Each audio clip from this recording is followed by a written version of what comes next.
겠습니다. 살아계신 하나님 아버지 감사합니다. 이 시간에도 주의 말씀 읽었습니다.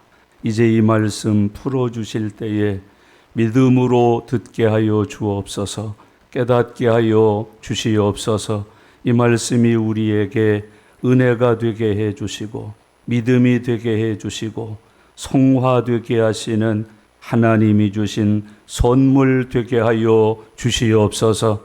말씀이 살아있으니 믿음으로 받는 이들에게 말씀이 능력이 되게 하옵소서, 복이 되게 하옵소서, 열매를 맺게 하여 주시옵소서. 이 말씀 따라 믿음 지켜 사는 이들이 영혼이 잘 되고 범사가 잘 되고 강건하고 형통하게 해 주옵소서. 또한 이 말씀을 전하여 많은 사람들을 주께로 인도하여 구원의 열매가 되게 하여 주시옵소서. 이 시간 말씀 들을 때에 성령 하나님 들을 귀를 허락해 주시옵소서. 감사드립니다.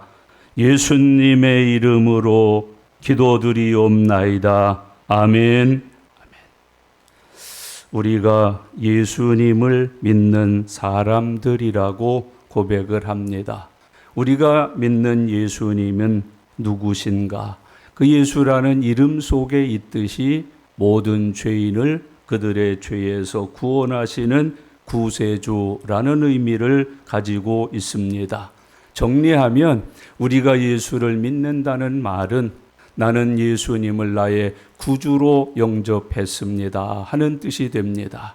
나는 예수님을 통하여서 모든 죄를 용서받고 하나님의 자녀가 되었습니다 하는 의미로 예수님을 믿는다라는 의미를 우리가 가지고 삽니다.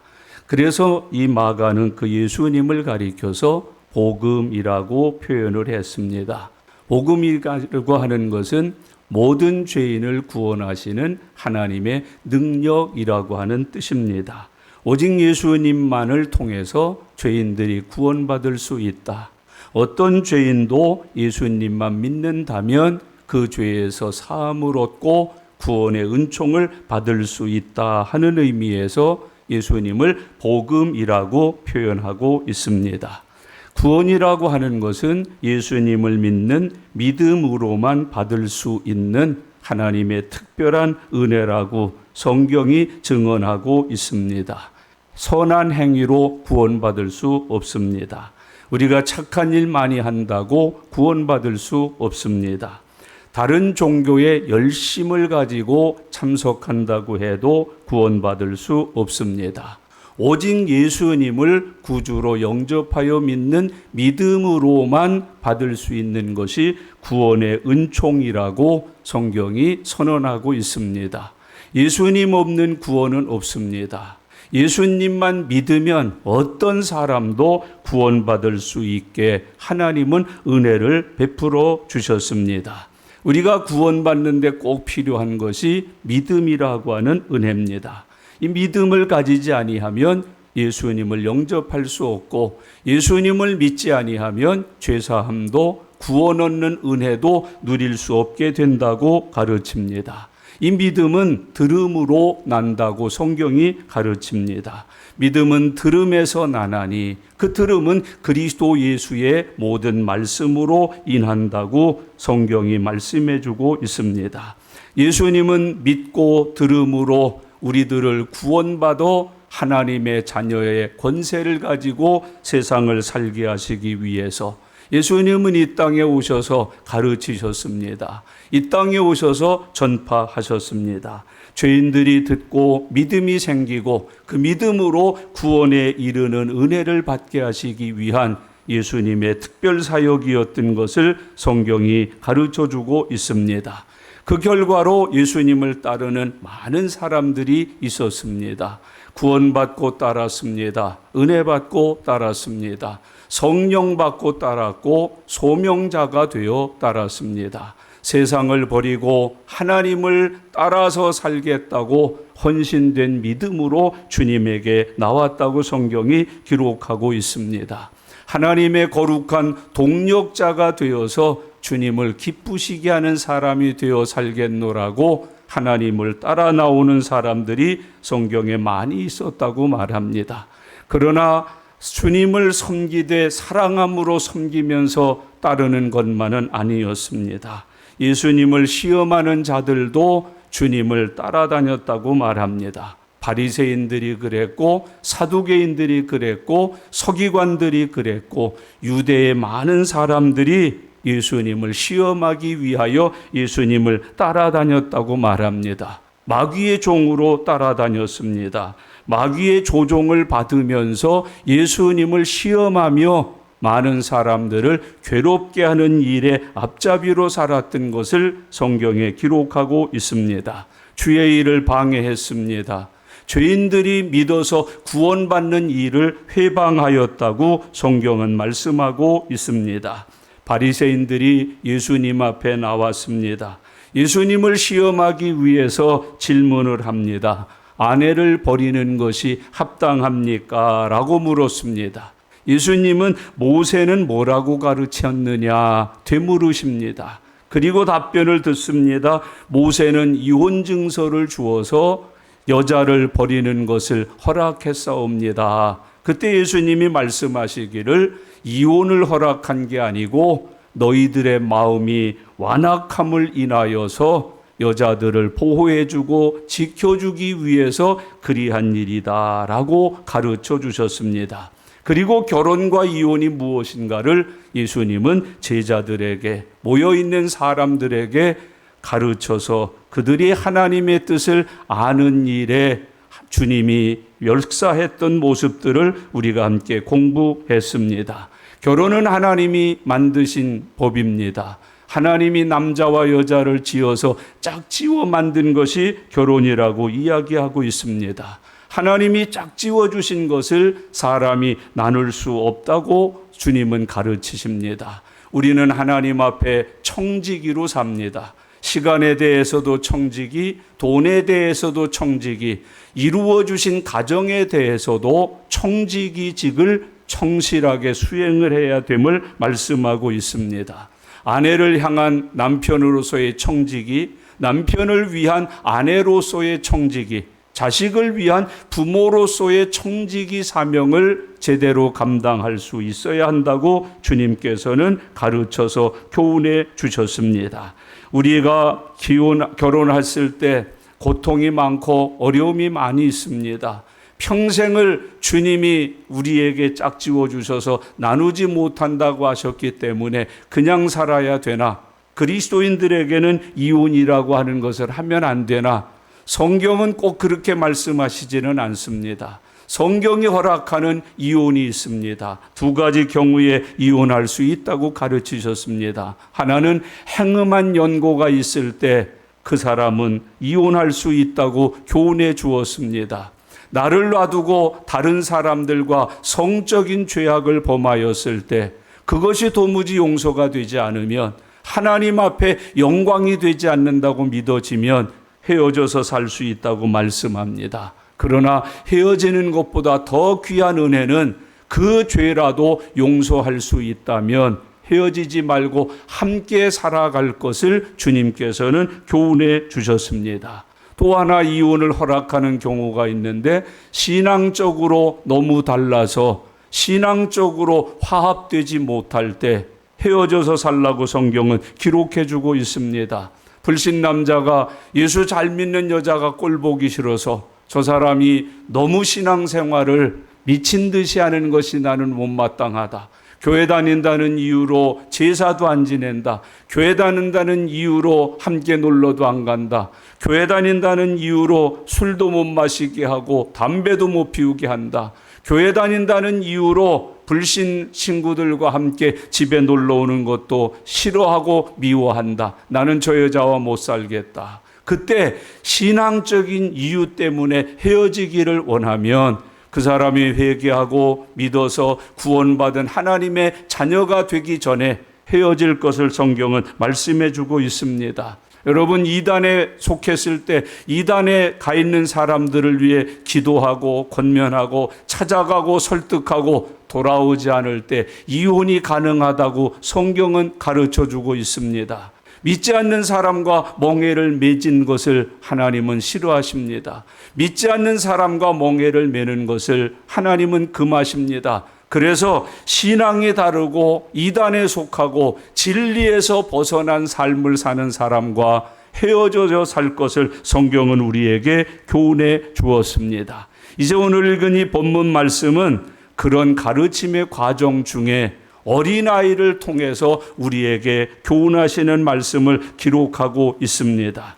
이 어린아이를 통해서 예수님은 제자들에게 무엇을 가르치고자 하셨나? 천국에 합당한 사람이 누구인가를 이 어린아이를 통해서 가르쳐주고 있습니다. 이 본문은 어린이 주일날 쓰라고 기록한 본문이 아닙니다. 여러분, 이 본문은 어린이 주일날 어린아이가 귀합니다. 사랑받아야 합니다. 뭐 어쩌고 저쩌고 하라고 기록하신 말씀이 아닙니다. 이 말씀은 어린아이가 주제가 아니라 어린이를 통해서 베풀어 주시는 하나님의 나라가 주제요 요점이요. 하나님 나라를 설명하고 가르치기 위하여 어린이가 사용되었다는 점을 잊으셔서는 안 됩니다. 애들 설교를 위해서 이 본문을 차지하면 성경 모르는 겁니다. 잘못 가르치는 겁니다. 오늘 이 본문의 주제는 어린아이가 아닙니다. 어린이 사랑이 아닙니다. 이 어린아이와 같아야만 하나님의 나라를 갈 수 있다고 하는 하나님의 나라가 주제요. 하나님의 나라를 설명하기 위하여 예수님께서 어린아이를 사용하고 계신다는 것을 우리에게 알려주고 있습니다. 하나님의 나라는 이런 자의 것이다. 이런 어린아이와 같지 아니하면 하나님 나라에 합당하지 못하다라는 것을 가르치고 계시는 본문임을 잊어서는 안 됩니다. 한국교회가 이 본문을 너무 어린이 주일날만 사용하고 있고 그마저도 본문에 합당하게 해석해서 하나님 나라를 설명해서 하나님 나라를 알게 하고 믿게 하고 하나님 나라에 대한 더욱 큰 은혜가 넘치게 하는데 사용되지 않는 것을 쉽게 발견하게 됩니다. 오늘 읽은 이 본문의 주제는 잊지 말아야 합니다. 어린아이가 아니고 하나님의 나라입니다. 하나님의 나라를 위해서 어린아이를 교재로 사용하여서 설명하고 계신다는 점을 잊지 말고 오늘 본문을 새롭게 들여다보고 깨닫고 믿는 저와 여러분들이 되실 수 있기를 바랍니다. 오늘 읽은 이 본문 말씀을 아주 주의 깊게 해야 합니다. 14절 말씀을 다 같이 읽겠습니다. 예수께서 보시고 노하시어 이르시되 어린아이들이 내게 오는 것을 용납하고 금하지 말라. 하나님의 나라가 이런 자의 것이니라. 어린아이를 하나님께서 세우시고 말씀하는 거예요. 하나님의 나라가 이런 자의 것이다. 어린이를 설명하는 게 아니에요. 어린이에 대한 교훈을 주시는 게 아니라 하나님의 나라를 가르치고 교훈하기 위하여 어린아이가 쓰여지고 있다는 것을 우리들에게 교훈하고 있는 말씀입니다. 형제자매 여러분, 저와 여러분들이 세상을 살 때 하나님의 나라를 설명하고 가르치고 믿게 하는 일에 쓰여지는 은혜가 함께 하실 수 있기를 바랍니다. 나는 하나님의 나라를 위해서 쓰여진다.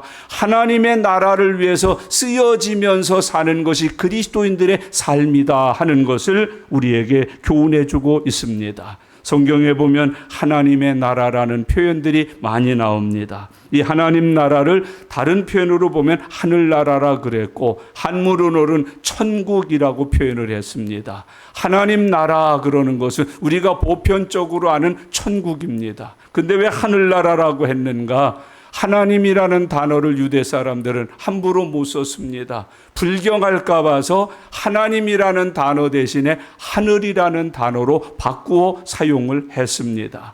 그리고 하나님 대신에 주라는 단어를 써서 하나님의 나라를 주의 나라 그렇게 표현한 것도 있습니다. 어떤 때는 아브라함의 품이라고 표현한 것도 있습니다. 어떤 때에는 황금으로 지은 집이라고 하는 새 예루살렘이라고 표현한 것도 있습니다. 그 모든 것이 다 하나님의 나라를 설명하고 있는 계시의 비밀인 것을 우리에게 보여주고 있습니다. 하나님의 나라는 예수님의 사역의 핵심이었습니다. 예수님이 세상에 오셔서 제일 먼저 전한 복음의 내용이 무엇입니까? 때가 찼다. 하나님의 나라가 가까이 왔다. 회개하고 복음을 믿으라. 그게 예수님의 처음 복음입니다. 예수님이 전하신 처음 복음의 속에 하나님 나라를 전하고 있다는 것을 교훈하고 있습니다. 때가 찼다. 하나님의 나라가 가까이 왔다. 회개하고 복음을 믿어라. 이것이 예수님이 처음 전한 복음이고 예수님이 처음 세상에서 증거한 복음의 비밀이라고 우리에게 말씀합니다. 때가 찼다. 하나님의 나라가 가까이 왔다. 하나님의 나라가 왔다 그렇게 표현해요. 이 세상에는 하나님의 나라가 없다는 뜻입니다. 예수님이 오시기 전에 세상은 하나님 나라가 없습니다. 근데 예수님이 오시고 나서부터 이 세상에도 뭐가 생겼다는 겁니까? 하나님의 나라가 생겼다는 겁니다. 예수님이 하나님의 나라요. 예수님을 통해서 구원받은 사람들이 하나님의 나라로 이 땅에 존재하게 되었다는 것을 설명해 주시는 말씀입니다. 하나님의 나라는 하나님의 통치하심과 하나님의 다스리심이 있는 곳이 하나님의 나라라는 것을 말씀해 주고 있습니다. 사탄도 지옥도 하나님이 다 지배하십니다. 그러나 사탄을 가리켜서 하나님의 백성이라고 부르지 않습니다. 지옥을 가리켜서 하나님의 나라라고 표현하지 않습니다. 왜냐하면 사탄과 지옥은 하나님의 다스림을 받지 않습니다. 하나님의 지배를 받지 않습니다. 하나님의 뜻 앞에 순종하여 살지 않기 때문에 그들이 하나님의 지배 속에 있지만은 사단입니다. 하나님의 다스림 속에 있지만은 지옥이라고 성경은 표현하고 있는 것을 발견할 수 있습니다. 그래서 하나님의 나라 천국이라고 하는 말은 예수님이 오셔서 다스리는 곳이라는 뜻입니다. 예수님의 말씀 앞에 순종하여 사는 공동체라고 하는 의미를 가진 게 하나님의 나라라고 성경은 이야기해 주고 있습니다. 하나님의 나라는 현재적이며 미래적입니다. 현재적 하나님의 나라는 하나님과 그 말씀의 다스림을 받으면서 사는 것이 현재적 하나님의 나라입니다. 지금 말씀을 듣습니다. 그리고 그 말씀에 순종합니다. 그곳이 곧 하나님의 나라고 거기가 하나님이 다스리시는 천국이라는 것을 이야기해 주고 있습니다. 현재 하나님의 나라는 예수님을 믿고 예수님의 말씀을 따라서 순종하면서 사는 그곳이 하나님의 나라임을 우리에게 설명합니다.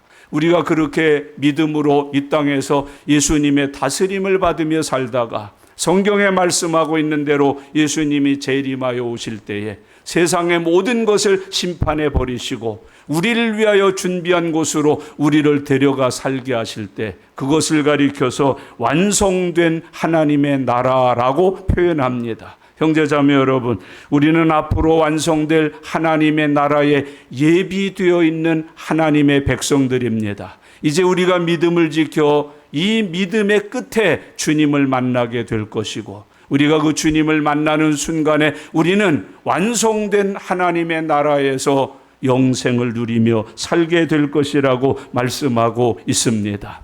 하나님의 나라는 이론이 아닙니다. 하나님의 나라는 실질적으로 경험되어져 있는 살아있는 나라인 것을 성경은 설명합니다. 형제자매 여러분, 하나님의 나라를 어떻게 경험합니까? 우리가 예수 믿을 때 어떤 하나님의 나라를 우리가 경험하면서 살아갈 수 있습니까? 하나님의 나라가 임하면 얽매여 있던 것들로부터 자유를 누리게 하십니다.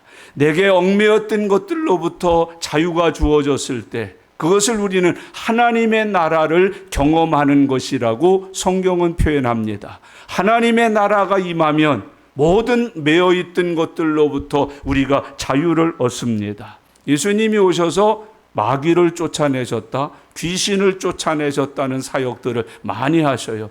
안 못 보게 하는 귀신을 쫓아나 보게 하셨다. 귀머거리 귀신을 쫓아내, 말 못하게 하는 귀신을 쫓아내, 뒤틀어지게 하는 모든 귀신들을 쫓아냈다.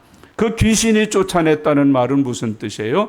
귀신에게 얽매여 있던 사람이 자유를 누리게 되었다라고 하는 의미를 우리에게 말씀해 주고 있습니다. 바로 예수님을 통해서 하나님의 나라가 임하게 되면 모든 얽매였던 것들로부터 자유를 누리면서 사는 해방된 하나님의 자녀들이 된다는 것을 교훈해 주고 있습니다. 여러분, 물질에 끌려다니던 사람들이 그 물질로부터 자유를 얻습니다. 권세에 끌려다니던 사람이 권세로부터 자유를 얻습니다. 인기에 끌려다니던 사람들이 인기로부터 자유를 얻습니다. 끌려다니고 매여있던 모든 것에서 자유를 얻어서 해방된 기쁨 속에 누려 살게 되는 것을 가리켜서 하나님의 나라를 경험하는 은혜라고 성경은 표현해 주고 있습니다. 그래서 하나님 나라가 임하면, 예수님이 나를 다스려 통치하기 시작을 하면 모든 사단의 권세, 죄의 권세, 어둠의 권세로부터 우리가 자유를 얻고 해방을 누리게 된다는 것을 성경은 말씀해 주고 있습니다. 이런 자유와 해방이 없으면 우리는 아직 예수님을 믿어서 하나님의 나라의 은혜를 입고 사는 백성이 아닙니다. 하나님의 나라 백성이 됐다는데도 아직도 권위에 대해서, 물질에 대해서, 세상에 대해서 질질 끌려다니면 그 사람은 아직 그 세상으로부터 자유를 누리는 천국 백성이 되어 있지 못하다는 것을 설명해 주고 있습니다. 하나님의 나라가 임하면 연약함이 회복되는 것을 누리면서 살아갈 수 있습니다. 예수님이 오셔서 귀신만 쫓아난 게 아니고 병든 자들을 고쳐주셨다고 성경은 기록합니다. 병이라고 하는 것이 무엇입니까? 연약함입니다. 여러분, 정신적으로 연약한 것, 육체적으로 연약한 것, 그게 병입니다. 그 병을 고쳐주셨다. 연약함에서 회복이 되어 건강한 하나님의 백성이 되어서 산다. 그게 바로 하나님의 나라가 임할 때 나타나는, 경험되어지는 하나님의 나라라고 성경은 이야기해 주고 있습니다. 극복하게 됩니다. 해결받게 됩니다. 기도하게 되고 기적을 경험하게 되고 하나님의 성령의 능력을 힘입어서 사는 삶을 가질 수 있게 된다고 이야기해 주고 있습니다. 늘 두려웠던 마음속에 평안이 옵니다. 당하게 오고 담대함이 옵니다. 용기가 생깁니다. 지혜가 생깁니다. 하나님의 나라가 임한 것입니다. 내게 임한 하나님의 나라를 내가 지금 경험하면서 사는 것이라고 성경은 가르쳐 교훈해 주고 있습니다. 예수님을 믿어서 하나님의 나라가 임하면 그 하나님의 나라는 계시록에 기록되어 있는 대로 병든 자가 없습니다. 슬픈 일이 없습니다. 여러분, 헤어짐이 없습니다. 죽음이 없습니다. 그런 은혜를 경험하면서 사는 것이 하나님의 나라의 백성이라고 성경이 교훈해 주고 있습니다. 여러분, 예수 믿고 예수님의 다스림을 받으면 하나님께서는 우리의 이 모든 연약함에서 우리를 구원하셔서 그 연약함에서 회복된 인간이 되어 살 수 있도록 축복해 주십니다. 생각도 회복이 됩니다. 마음도 회복이 됩니다. 생활도 회복이 됩니다. 영육이 회복이 되어서 하나님의 사람으로 온전해진다는 것을 성경은 말씀하고 있습니다. 하나님이 우리에게 임하고 우리가 하나님의 나라가 되면 기쁨과 평강을 누립니다. 하나님의 나라는 먹는 것에 있지 않습니다. 마시는 것에 있지 않습니다. 오직 성령 안에서 의와 평강과 희락이 하나님의 나라라고 우리들에게 교훈하여 말씀해 주고 있습니다. 사도 바울은 복음을 전하면서 복음을 전하지 않던 때보다 훨씬 더 못한 생활을 했습니다. 괜히 옥에 갇히고 매맞았습니다. 줄여야 했고, 여러분, 죽을 고비를 수없이 넘기는 삶을 살아야 했습니다. 그런 사도 바울이 예수 모를 때의 생활보다 훨씬 더 달라진 게 있습니다. 기뻐하라. 감옥에 있으면서도 기뻐하라고 합니다. 나도 기뻐하고 있고 너희도 기뻐할 것에 대해서 교훈해 주고 있습니다. 하나님의 나라가 임하면 어떤 인간적인 불행이 와도, 어떤 인간적인 어려움이 와도 그 속에서 기뻐할 수 있습니다. 평강을 누릴 수 있습니다. 감사할 수 있습니다. 믿음을 지켜 사는 은혜를 누릴 수 있다는 것을 성경이 우리에게 말씀해 주고 있습니다. 그러나 이 하나님의 나라는 신비의 나라입니다. 여러분, 신비라고 하는 것은 눈에 보이는데 믿는 사람에게만 그 감격과 기쁨과 은혜를 소유할 수 있게 된다고 하는 뜻이 있습니다. 어떤 사람이 같은 음식점에 갔는데 먹었는데 한 사람은 아이 참 맛있다 그럽니다. 한 사람은 전혀 맛을 못 느낍니다. 여러분, 신비라는 게 그것입니다. 같은 음식을 먹었는데 어떤 사람은 내가 먹어본 음식 중에 최고라 그럽니다. 어떤 사람은 덤덤합니다. 이게 영적으로 주시는 신비로운 은혜입니다. 하나님의 말씀을 다 같이 읽습니다. 똑같은 성경을 우리가 들고 봅니다. 그런데 어떤 사람은 이 말씀을 읽으면서 뒹굽니다. 어찌할꼬 하면서 눈물을 흘립니다. 마음을 찢으면서 밤을 새워가면서 하나님 앞에 기도를 합니다. 어떤 사람은 이 말씀을 붙들고 하나님 앞에 능력을 받습니다. 고침을 받습니다. 문이 열리고 착고가 풀어지기까지도 합니다.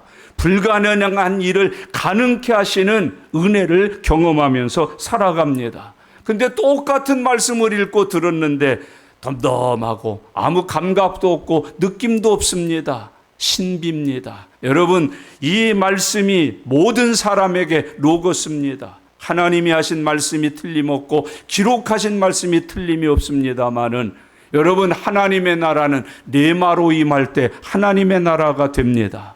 내게 임한 말씀, 내가 받은 음성, 내가 들은 하나님의 은혜, 그것이 내게 될 때 이 말씀은 내게 하나님의 나라가 되는 것입니다. 형제자매 여러분, 날마다 주의 말씀을 읽을 때 로고스가 아니라 레마로 읽으시기를 바랍니다. 예배드리고 말씀을 들을 때 로고스가 아니라 레마로 들으실 수 있기를 바랍니다. 설교를 들은 것이 아니라 내게 주신 하나님의 음성을 듣는 겁니다. 내게 하신 하나님의 말씀을 받는 것입니다. 그 말씀을 통해서 나는 이렇게 치료되고 새로워지고 그 말씀을 통해서 나는 이렇게 능력을 갖게 되었다고 고백할 수 있어야 합니다. 하나님의 나라는 신비입니다. 이거 못 읽을 사람이 어디 있습니까? 이거 못 볼 사람이 어디 있습니까? 교회 다니는 사람 집에 성경 없는 집이 어디 있겠습니까? 그런데 어떤 사람에게는 그것이 능력이 됩니다. 치유가 됩니다. 기쁨이 되고 감사가 되고 열쇠가 됩니다. 권세가 됩니다. 그런데 어떤 사람은 30년째 들고 다녀도 집에다 놓고 있어도 주일날 교회 와서 읽고 들어도 아무런 감각이 없습니다. 느낌이 없습니다. 부딪힘이 없습니다. 내게 주시는 하나님의 음성으로 와서 닿지도 않습니다. 여러분, 이 말씀이 내게 레마라면 창조의 역사가 일어나지 않겠습니까?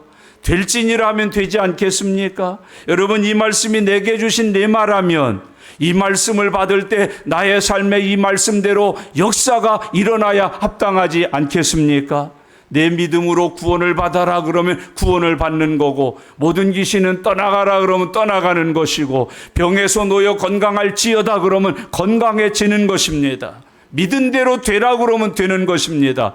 신비롭습니다. 다 같이 읽어도 어떤 사람에게는 말씀 그대로 이루어집니다. 어떤 사람에게는 30년 40년 읽고 다니고 붙고 다니고 별짓을 다 해도 늘 그대로 있습니다. 항상 창세기, 항상 출애굽기, 항상 레위기입니다. 그러나 어떤 사람에게는 오늘 내게 임한 하나님의 말씀입니다. 말씀대로 되는 것을 느끼고 말씀대로 이루어지는 것을 경험하는 놀라운 믿음의 삶을 살아갈 수 있다고 가르쳐주고 있습니다. 그래서 하나님의 나라는 믿는 사람들에게만 주어지는 은혜의 나라라고, 신비로운 나라라고 주님께서 교훈합니다. 여러분 한번 더듬어 보세요. 예수 믿는 사람들이 성경 일독 이상은 하여야 되는데 읽으면서 내게 그 말씀이 그대로 믿어지고 역사가 일어난 말씀이 있었던가 적어보셔요. 많은 사람들이 외우기까지 하는데 그게 그대로 이루어지는 말씀이 되지는 않아요. 이 신비로운 거예요. 여러분, 목회자들에게도 신학자들에게도 이 말씀이 원어까지 찾아가면서 별소리를 다 하는데도 그게 이루어지질 않아요. 그냥 지식일 뿐이에요. 그냥 들은 말씀일 뿐이에요. 내게 살아서 역사하는 그 생생한 하나님의 나라로 내게 임하지 않아요.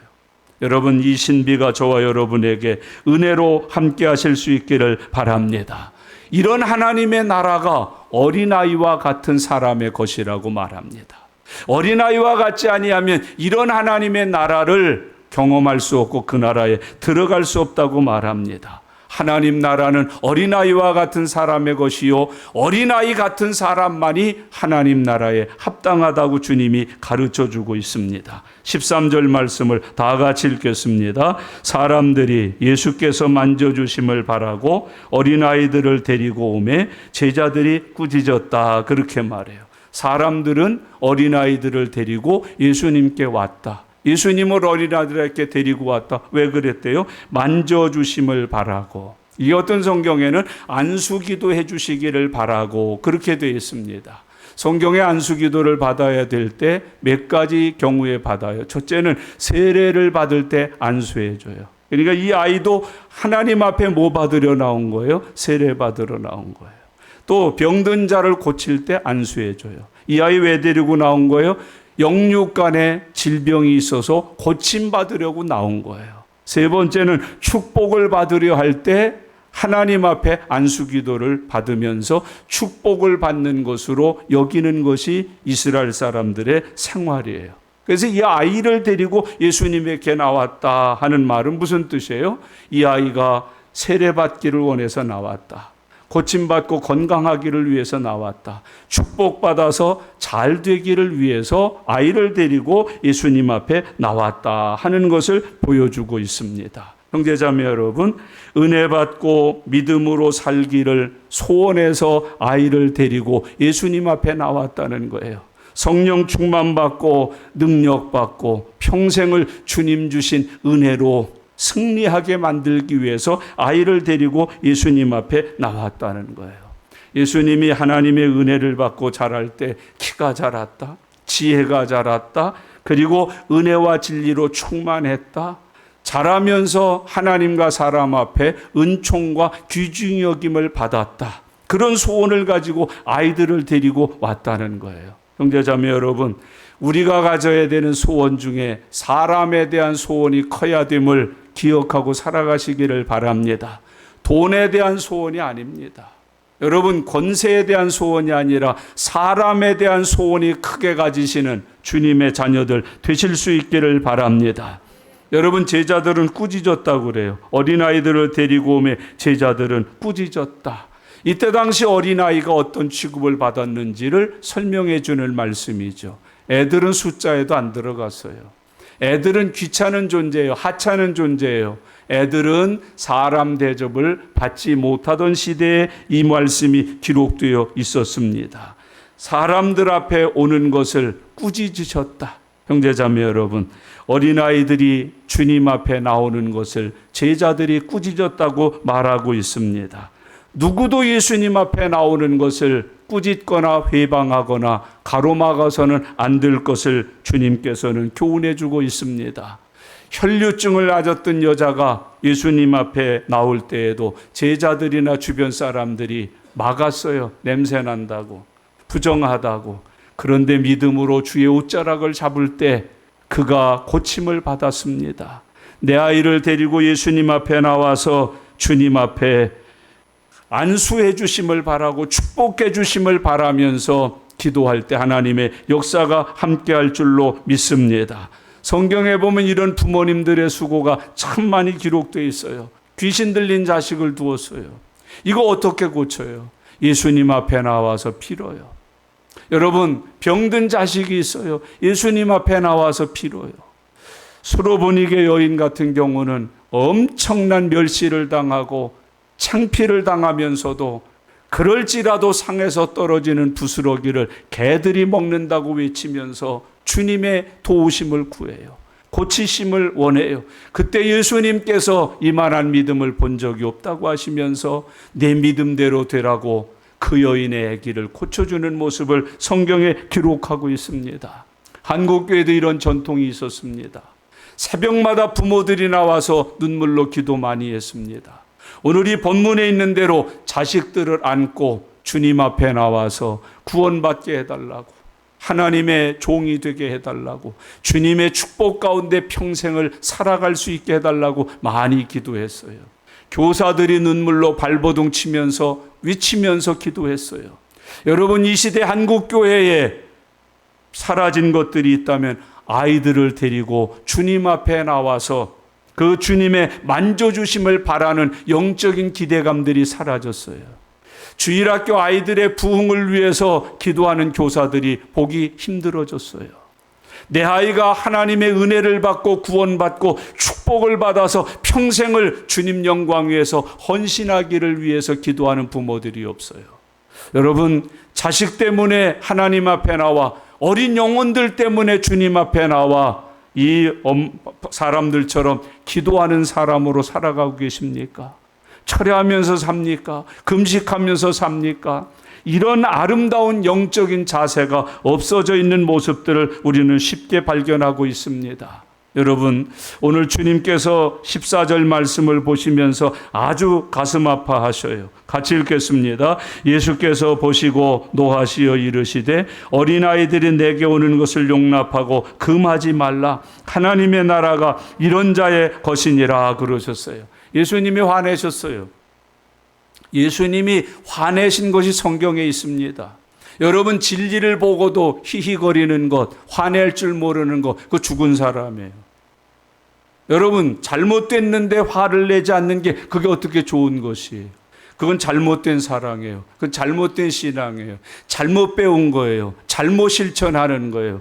예수님도 노하셨는데 여러분, 왜 사람인 우리들이 잘못 가는 사람을 보고 노할 줄을 모릅니까? 노할 줄 아는 믿음의 종들이 되시기를 바랍니다. 예수님은 하나님의 뜻을 거역할 때 노하셨다고, 화내셨다고 말씀을 하고 있습니다. 베드로가 수제자입니다. 얼마나 아름다운 고백을 남겼습니까? 모든 교회가 베드로의 고백을 함께 따라서 합니다. 그런데 예수님이 하나님의 뜻을 이루고자 할 때 가로막았습니다. 안 됩니다. 못합니다. 나는 예수님을 그렇게 보내드릴 수 없습니다. 그때 예수님이 화를 내시면서 사단아 내 뒤로 물러가라. 베드로를 꾸중하고 책망하셨던 것을 우리는 기억하고 삽니다. 형제자매 여러분, 오늘 여기 이 아이를 데리고 주님 앞에 나온 이 사람들을 제자들이 가로막았어요. 방해가 된다는 이유겠지요. 오늘날도 교회에 어린아이들을 데리고 오면 많은 사람들이 주변에서 얼굴을 찌푸리는 것을 쉽게 봅니다. 내가 예배드리고 내가 은혜 받는데 방해가 될 수 있다는 이유 때문에 아이들을 함께 데리고 와서 예배드리는 것을 싫어하는 경우가 많이 있습니다. 여러분, 그러나 그 아이들에게도 은혜를 받으면, 성령이 역사하면 하나님께서 영광 받으실 수 있다는 것을 잊지 말고 기억하실 수 있기를 바랍니다. 거기 오늘 본문 말씀 보세요. 어린아이들이 내게 오는 것을 용납하고 금하지 말라 그러셨어요. 우리 한국교회가 교인 숫자를 카운트할 때 애들은 안 넣어요. 주일학교 아이를 별도로 넣어요. 그리고 장년부 숫자를 별도로 세웠어요. 여러분, 예수 믿고 구원받는 것은 나이에 관계가 없습니다. 노소에 관계가 없습니다. 다 믿는 사람이요, 다 구원받은 사람입니다. 오늘 여기 본문에 보세요. 어린아이들이 내게 오는 것을 용납하고 금하지 말라. 꼭 잊지 말고 기억하셔야 합니다.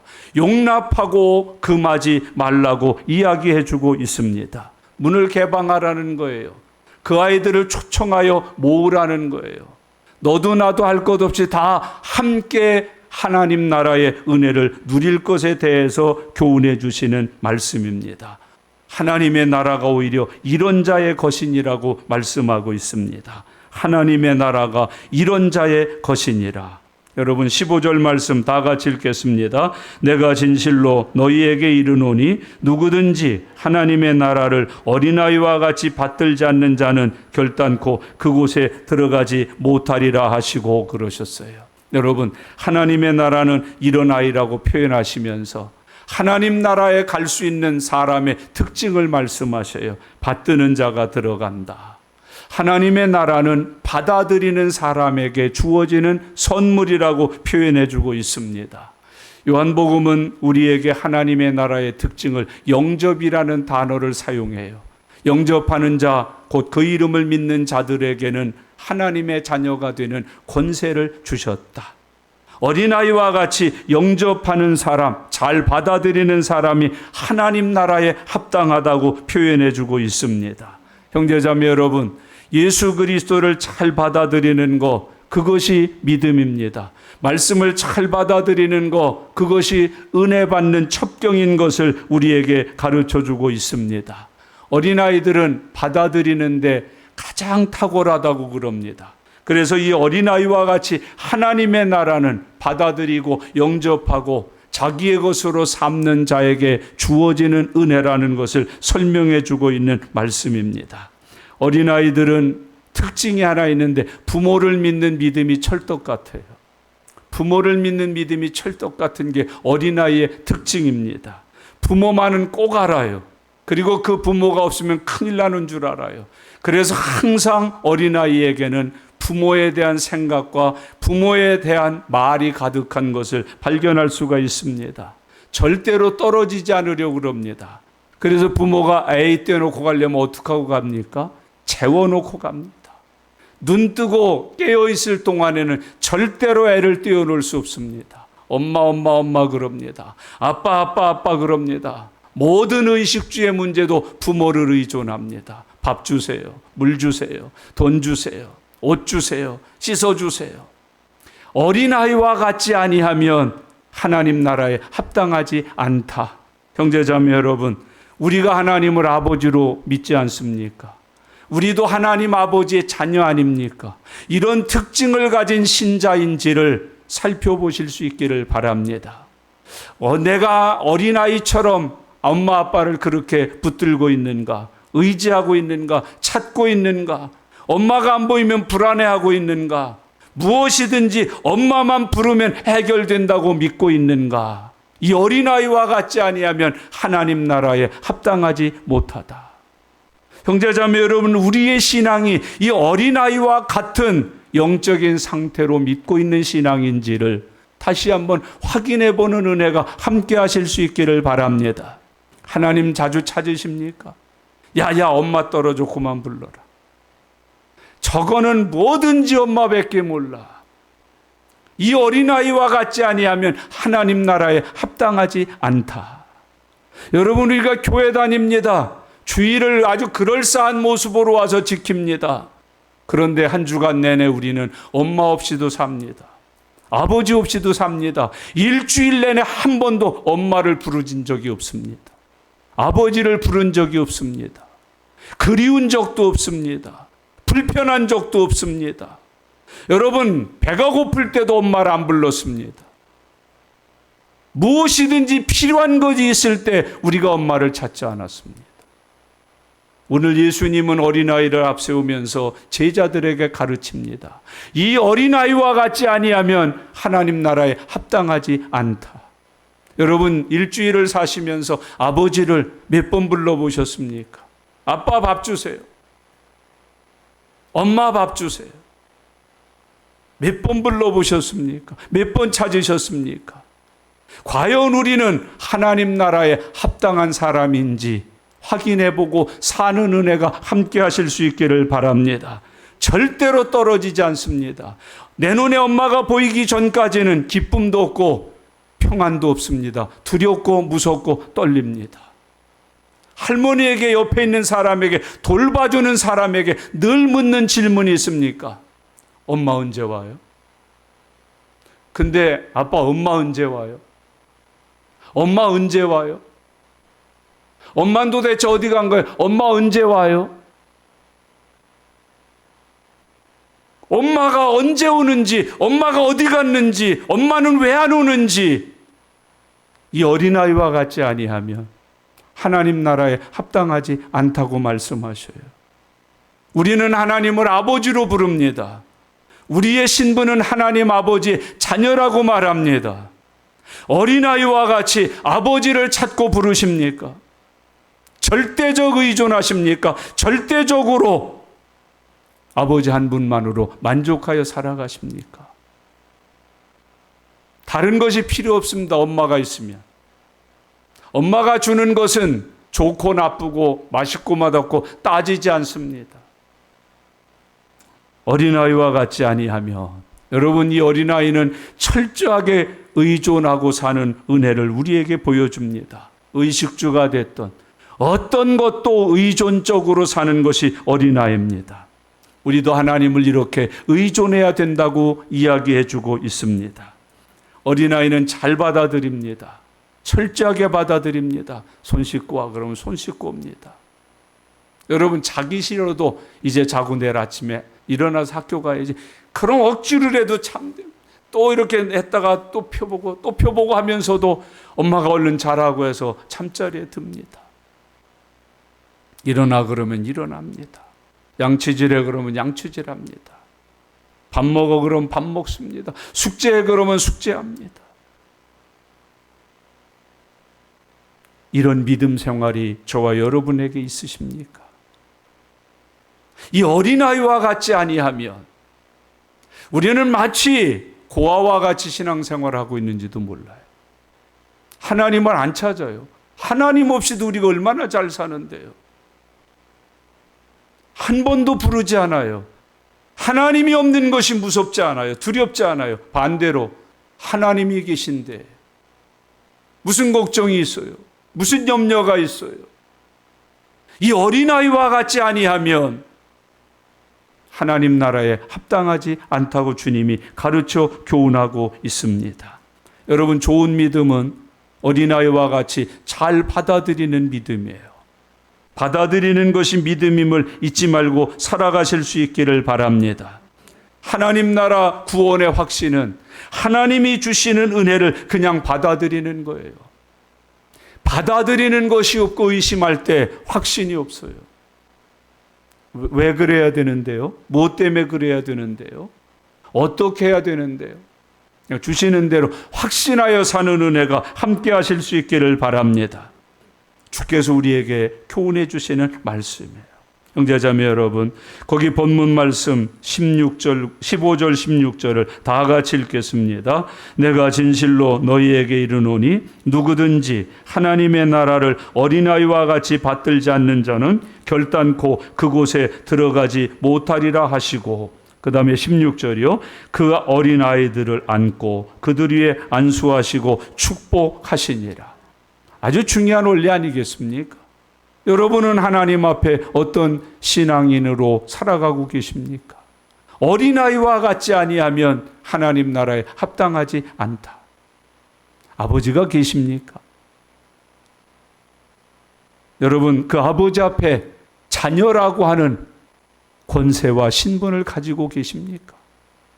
그것이 하나님 나라에 합당한 것이고 그것이 믿음 생활의 핵심이라는 것을 예수님이 교훈해 주고 계십니다.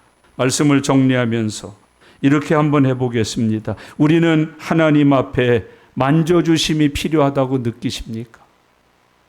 주님이 만지시기만 하면 모든 것이 이루어진다고 확신하십니까? 주님의 축복을 기대하십니까? 아플 때 만져주심을 바라십니까? 아이 아파 엄마. 여기도 아파. 여기도 아파. 만져주시면 나을 수 있다고 믿으시나요? 결혼을 했어도 아플 때 엄마를 찾아오지 않습니까? 엄마에게 눈물을 펑펑 쏟으면서 밤을 새워서 엄마의 만져주심을 받으면 낫지 않습니까? 여러분, 주님이 만져주심을 바라고 살고 계십니까? 날마다 주님이 만져주시는 은혜를 입고 계십니까? 굉장히 귀중한 거 아니겠습니까? 주님의 만져주심을 바라면, 주님이 만져주시면 낫는다. 주님이 만져주시면 잘 된다. 주님이 만져주시면 복을 받을 수 있다. 만져주심을 바라고. 아주 더 귀한 거 하나 정리하십시다. 여러분의 자녀가 있을 텐데, 가족이 있을 텐데, 예수 믿는 가정의 자식입니까? 예수님을 만난 자식입니까? 많은 교회 다니시는 분들이 가족이 있는데 예수 믿는 사람의 가족으로 살기를 끝내요. 아유, 우리 식구들은 내 자식이 예수 만난 자식이 아닐 때 데리고 와야 돼요. 안고 와야 돼요. 내 가족을 부둥켜 안고 만져주심을 바라고 주님 앞에 나와야 돼요. 여러분에게 오늘 질문할게요. 여러분, 예수 믿는 가정에서 살고 있는 분이셔요? 아니면 예수님을 믿는 사람으로 사는 사람이세요? 내 자식은 예수님을 만나 거듭난 사람이에요? 아니면 예수 믿는 가정에서 자라고 있는 아이예요? 많은 분들이 오해해요. 우리 아버지는 무엇이고 우리 엄마는 무엇이고, 내 아이는 그런 부모를 둔 가정에서 살고 있는 아이일 뿐이지, 그 아이가 예수님을 영접한 적도 없고 예수님에게 복을 받은 적도 없고 예수님의 만져주심을 받은 적도 없습니다. 아이를 데리고 와서 예수님에게 만져주심을 구했다. 여러분에게 장로님 가정이고 목사 가정이고 권사님 가정이고 우리 애들은 어떤 애들입니까? 장로님 집에서 태어나 살고 있는 아이입니까? 아니면 예수님을 만나서 거듭나서 구원받은 사람입니까? 내 자식에게서 예수님을 내 구주라고 하는 고백을 들어보셨습니까? 내 아이가 은혜 받기 위해서, 성령 충만 받기 위해서 하나님 앞에 기도하는 일을 함께 해보신 적이 있습니까? 여러분의 자녀가 구원의 감격을 가지고 있습니까? 여러분의 자녀가 예배자가 되어 있습니까? 기도자가 되어 있습니까? 성령의 사람으로 살고 있습니까? 세상을 변화시키기 위하여 복음을 들고 전도하는 거룩한 헌신자가 되어서 살아가고 있습니까? 만약에 내 집안에서 태어난 내 자손들이 여기 있는 어른처럼 데리고 나와 예수님의 만져주심을 받았다면 그 아이는 거듭났을 겁니다. 성령 받았을 겁니다. 학교에 가서도 전도할 겁니다. 기도할 겁니다. 성령의 권능을 가지고 세상을 넉넉히 이기는 사람이 되어 살 것입니다. 오늘 이 본문 말씀은 우리에게 매우 중요한 교훈입니다. 여러분, 내 집안에 있는 모든 자녀들이 예수 믿는 가정에서 태어나는 아이가 아니라 예수님을 믿음으로 거듭난 새 사람, 그 아이도 예배자여야 되고 기도하는 사람이어야 되고 성령이 충만한 사람이어야 되고, 그 아이도 세상의 빛과 소금이 되고 주의 이름으로 보내심을 받은 전도자여야 됨을 여러분 아십니까? 우리 아이는 참 믿는 집안에서 태어나가지고 하나님이 축복해 주셔서 공부 잘하고 있습니다. 돈 잘 벌고 있습니다. 건강하게 지내고 있습니다. 그것입니까?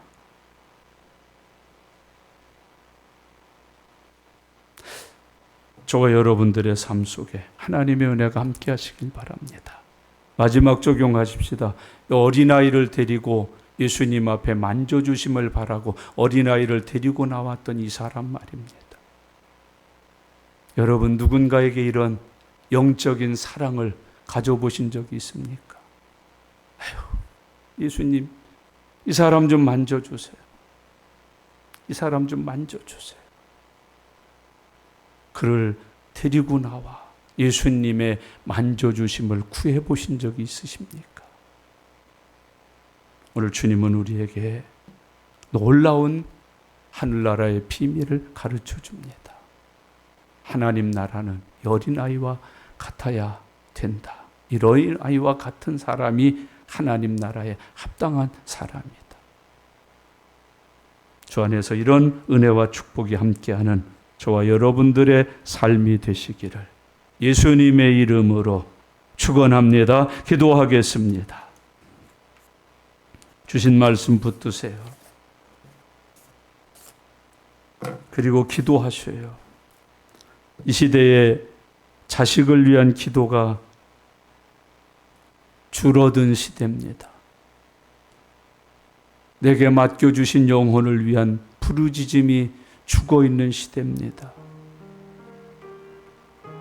내가 예수 믿는다는 이유로 우리 집에 태어난 아이들이 천국 갈 줄 알고 사는 시대입니다.